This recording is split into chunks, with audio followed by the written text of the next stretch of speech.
सीता ने रामायण ही नहीं कई फिल्मों में भी बिखेरा अभिनय का जलवा, राजनीति में भी दिखाया दम। टीवी इंडस्ट्री की जानी मानी अदाकारा दीपिका चिखलिया को भला कौन नहीं जानता। रामानंद सागर के निर्देशन में बनी धारावाहिक रामायण में माता सीता का किरदार निभाकर दीपिका ने घर घर में पहचान बनाई। उन्होंने रामायण ही नहीं बल्कि कई फिल्मों में भी काम किया है। उन्होंने हिंदी के अलावा कन्नड़, मलयालम, तमिल, बंगाली भाषा की फिल्मों में भी काम किया। आज दीपिका के अपना बर्थडे सेलिब्रेट कर रही हैं। तो चलिए इस मौके पर हम उनसे जुड़ी कुछ दिलचस्प बातें आपको बताते हैं। बचपन से था अभिनय का शौक। 29 अप्रैल 1965 को महाराष्ट्र की राजधानी मुंबई में जन्मी दीपिका को शुरू से ही एक्टिंग करना पसंद था। स्कूल में समय में भी उन्होंने कई नाटकों में भाग लिया। एक इंटरव्यू में दीपिका ने खुद बताया कि उनके पिताजी का ट्रांसफर कोलकाता में हुआ, जहां वह 4 साल रहीं। एक पार्टी के दौरान बंगाली फिल्मों के जाने माने अभिनेता उत्तम कुमार ने जब उन्हें देखा तो उन्होंने अपनी फिल्म में दीपिका को बाल कलाकार के रूप में लेने की बात कही। हालांकि दीपिका बहुत छोटी थीं, इसलिए उनके मम्मी पापा ने इसकी इजाजत नहीं दी।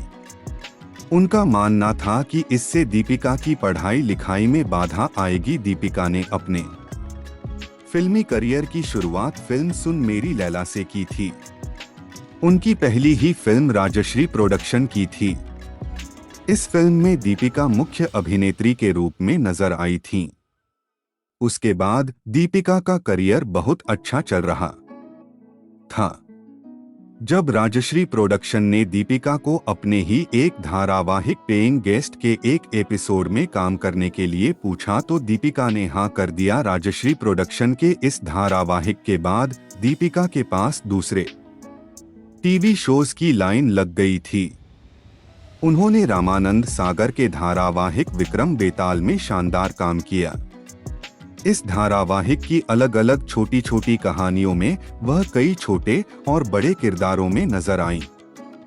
दीपिका ने भगवान दादा, चीख, खुदाई, रात के अंधेरे में जैसी फिल्मों में काम किया, जिनमें उनके अभिनय को सराहा गया। बंगाली फिल्म आशाओ भालोबाशा और 1992 में रिलीज हुई तमिल फिल्म नांगल में भी उन्होंने काम किया है। यह बात बहुत कम लोग जानते हैं कि दीपिका ने राजनीति में हाथ आजमाया।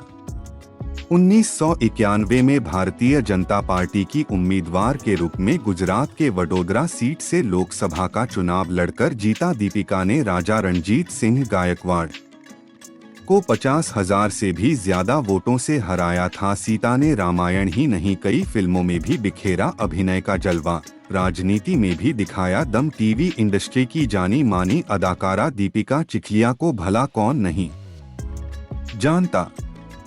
रामानंद सागर के निर्देशन में बनी धारावाहिक रामायण में माता सीता का किरदार निभाकर दीपिका ने घर घर में पहचान बनाई। उन्होंने रामायण ही नहीं बल्कि कई फिल्मों में भी काम किया है। उन्होंने हिंदी के अलावा कन्नड़, मलयालम, तमिल, बंगाली भाषा की फिल्मों में भी काम किया। आज दीपिका के अपना बर्थडे सेलिब्रेट कर रही हैं। तो चलिए इस मौके पर हम उनसे जुड़ी कुछ दिलचस्प बातें आपको बताते हैं। बचपन से था अभिनय का शौक। 29 अप्रैल 1965 को महाराष्ट्र की राजधानी मुंबई में जन्मी दीपिका को शुरू से ही एक्टिंग करना पसंद था। स्कूल में समय में भी उन्होंने कई नाटकों में भाग लिया।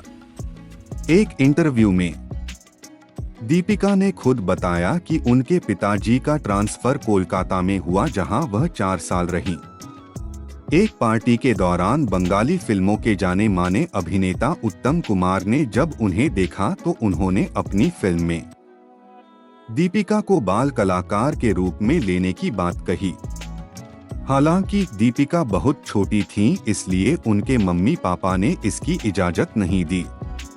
उनका मानना था कि इससे दीपिका की पढ़ाई लिखाई में बाधा आएगी। दीपिका ने अपने फिल्मी करियर की शुरुआत फिल्म सुन मेरी लैला से की थी। उनकी पहली ही फिल्म राजश्री प्रोडक्शन की थी। इस फिल्म में दीपिका मुख्य अभिनेत्री के रूप में नजर आई थीं। उसके बाद दीपिका का करियर बहुत अच्छा चल रहा था। जब राजश्री प्रोडक्शन ने दीपिका को अपने ही एक धारावाहिक पेइंग गेस्ट के एक एपिसोड में काम करने के लिए पूछा तो दीपिका ने हाँ कर दिया। राजश्री प्रोडक्शन के इस धारावाहिक के बाद दीपिका के पास दूसरे टीवी शोज की लाइन लग गई थी। उन्होंने रामानंद सागर के धारावाहिक विक्रम बेताल में शानदार काम किया। इस धारावाहिक की अलग अलग छोटी छोटी कहानियों में वह कई छोटे और बड़े किरदारों में नजर आईं। दीपिका ने भगवान दादा, चीख, खुदाई, रात के अंधेरे में जैसी फिल्मों में काम किया, जिनमें उनके अभिनय को सराहा गया। बंगाली फिल्म आशाओ भालोबाशा और 1992 में रिलीज हुई तमिल फिल्म नांगल में भी उन्होंने काम किया है। यह बात बहुत कम लोग जानते हैं कि दीपिका ने राजनीति में हाथ आजमाया। 1991 में भारतीय जनता पार्टी की उम्मीदवार के रूप में गुजरात के वडोदरा सीट से लोकसभा का चुनाव लड़कर जीता दीपिका ने राजा रणजीत सिंह गायकवाड़ को 50,000 से भी ज्यादा वोटों से हराया था।